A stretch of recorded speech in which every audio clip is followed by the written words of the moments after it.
2020년 유튜브 인기 가수 주간 차트에서 가장 1위를 많이 한 가수는 BTS도 블랙핑크도, 그렇다고 에드 시런이나 아리아나 그란데도 아닌 인도의 이라는 가수입니다.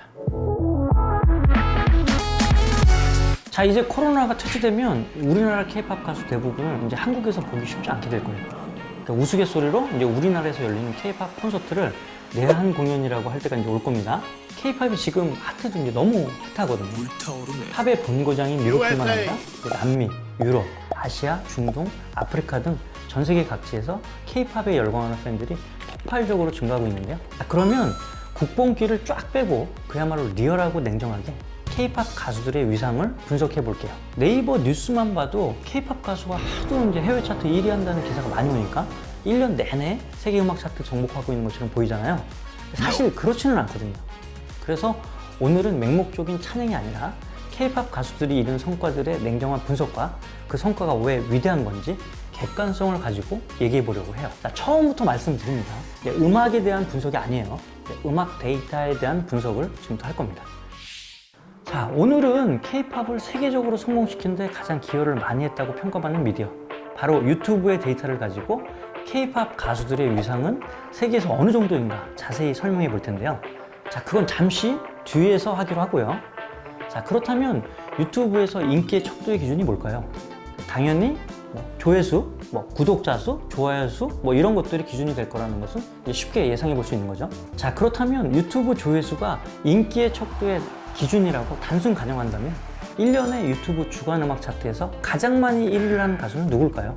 당연히 우리 입장에서는 BTS, 블랙핑크면 얘 되게 참 좋은데, 만약에 그게 아니라면 최소한 에드 시런, 아니면 인간적으로 아리아나 그란데, 이 정도는 돼야 우리가 이제 인정할 수 있을 것 같잖아요. 그런데 말이죠, 2020년 유튜브 인기 가수 주간 차트에서 가장 1위를 많이 한 가수는 BTS도 블랙핑크도, 그렇다고 에드 시런이나 아리아나 그란데도 아닌 인도의 알카 야그닉이라는 가수입니다.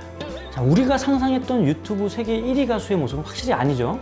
슈퍼스타로서의 엣지라든가 플렉스 이런 것보다는 좀 이모님 같은 이렇게 인자함과 따뜻함이 느껴지는 그런 모습이죠. 알카 야그닉, 인도를 대표하는 플레이백 싱어인데요. 플레이백 싱어를 쉽게 이해하시려면 인도 영화 형식에 대해서 아셔야 돼요. 인도 영화에선 대부분의 주인공이 뮤지컬 같은 형식으로 노래를 부르는데, 이때 배우들은 립싱크를 하고 대신 누가 노래를 이렇게 불러준다고 해요. 자, 이런 가수를 플레이백 싱어라고 하는데요. 아까 언급한 알카 야그닉이란 가수도 대표적인 플레이백 싱어고, 그리고 1980년부터 지금까지 활동하고 있는 가수라고 합니다. 아니 이게 유튜브 인기 가수 1위야 라고 얘기하실 수 있는데, 가수별 조회수를 기준으로 유튜브가 이제 직접 발표한 거예요. 그러면 본격적인 얘기를 하기 전에 용어 하나 설명하고 갈까요? 문화 할인이란 용어가 있어요. 문화 할인이란 하나의 문화 콘텐츠에 있어 언어 관습 취향이 다른 문화 시장에 진입했을 때 가치가 감소하는 현상이라고 해요.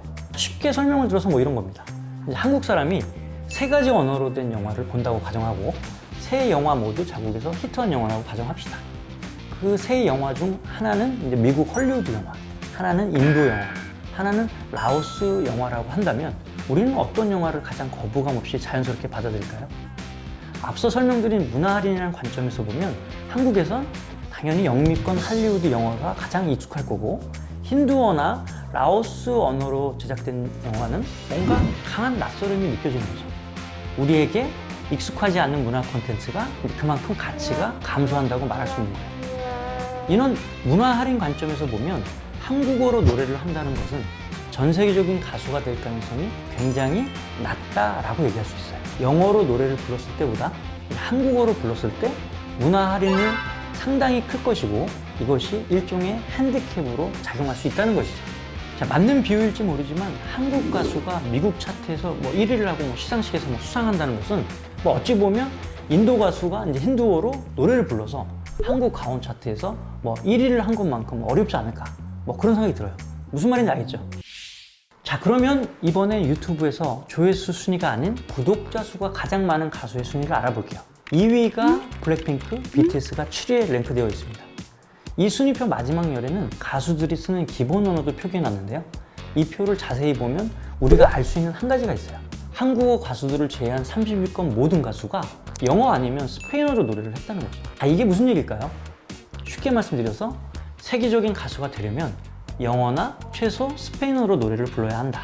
영어나 스페인어가 모국어인 가수를 우리 이제 금수저라고 한다면 한국어로 노래하는 가수는 흙수저라고 말할 수 있는 거예요. 얘는 이제 마치 100m 달리기를 하는데 이제 혼자 모래주머니를 차고 같이 달리는 거랑 같고, 멀리 뛰기를 하는데 다들 도움닫기 위해서 뛰는데 이제 혼자 5m 뒤에서 뛰는 거하고 비슷한 거라고 볼 수 있는 거죠. 그러니까 유튜브가 제공하는 차트 앤 인사이트를 보면 인도의 알카 야그닉이라는 가수의 대부분의 조회수가 자국 인도에서 나왔고요.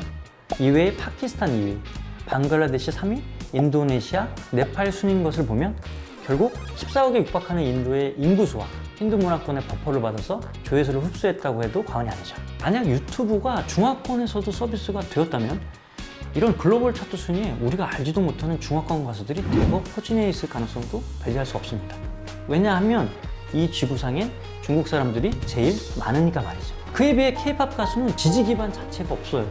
저도 당연히 대한민국과 한국어를 자랑스럽게 생각을 하지만 그거와는 별개로 한국어를 쓰는 나라는 거의 없기 때문이죠. 최근에는 라틴 문화권 가수가 세계적으로 각광을 받고 있어요. 이렇게 라틴 가수의 세계적인 성공은 스페인어 문화를 바탕으로 하고 있는데, 미래에 영어와 함께 살아남을 수 있는 언어로 여겨지고 있고, 미국에서는 이미 5천만 명 이상이 스페인어를 구사하고 있다고 해요. 2020년 스포티파이에서 전 세계 스트리밍 횟수가 가장 많은 가수가 배드버니라는 라틴 가수인데, 이 친구의 유튜브 지역 데이터를 봐도 남미를 중심으로 해서 주요 조회수가 발생되어 있음을 알 수 있어요. 자, 그런 의미에서 우리 배드버니라는 가수, 우리나라에선 성적이 어떻게 될까요? 세계적인 가수죠, 배드버니. 불행히도 이제 국내에서는 너무 많이 할인당한 감이 없지 않아 있어요. 자, 그러면 진짜 우리나라 거의 누구나 아는 라틴 노래가 뭐가 있을까요? 데스파시토. 진짜 인간적으로 이 노래는 다 한 번은 들어봤을 거예요. 유튜브에서 강남 스타일을 제치고 세계에서 가장 많은 조회수를 기록한 그 노래죠.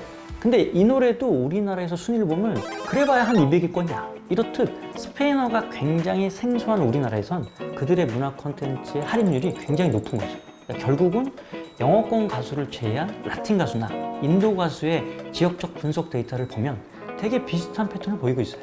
자신들의 문화권에서 대부분의 조회수가 발생된다는 것이죠. 유일하게 영어권 가수만이 이제 문화, 인종, 종교를 초월해서 다양한 지역에서 조회수가 발생되고 있는데, 아주 놀랍게도 이런 현상들이 K-팝 가수에게도 일어나고 있다는 사실이에요. 결론적으로 이제 K-팝이라는 것은 마치 영어라는 언어와 마찬가지로 문화, 인종, 종교, 지역 등을 초월한 인류의 아주 큰 문화 공감대가 되어버렸다. 이렇게 말씀드릴 수 있을 것 같아요. 제가 처음 서두에서 이제 국뽕기를 쫙 빼고 객관적으로 설명한다고 그랬는데 사실 이게 팩트입니다. 진짜 이게 팩트야.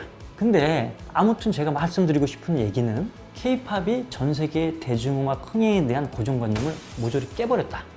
유튜브 데이터적인 관점에서 그렇게 말씀드릴 수 있을 것 같아요. 마지막으로 말씀드리고 싶은 얘기는 음악적 관점에서 K-팝의 경쟁력이 뭐냐, 인기의 요인이 뭐냐, 이런 것은 사실 판단하기도 어렵고 각자의 의견이 갈릴 수도 있는 거지만, 확실하게 말할 수 있는 것은 한국어로 부른 노래로 빌보드 차트 진입하는 것이 영어나 스페인어로 부른 노래로 빌보드 차트 진입하는 것보다 훨씬 어렵다. 이렇게는 말씀드릴 수 있을 것 같아요. 그렇게 어려운 일을 K-팝 가수가 해내고 있는 거다. 그리고 앞으로 이런 일은 더 자주, 더 많이 일어날 것이다. 이렇게 말씀드리면서 얘기를 마치겠습니다. 감사합니다.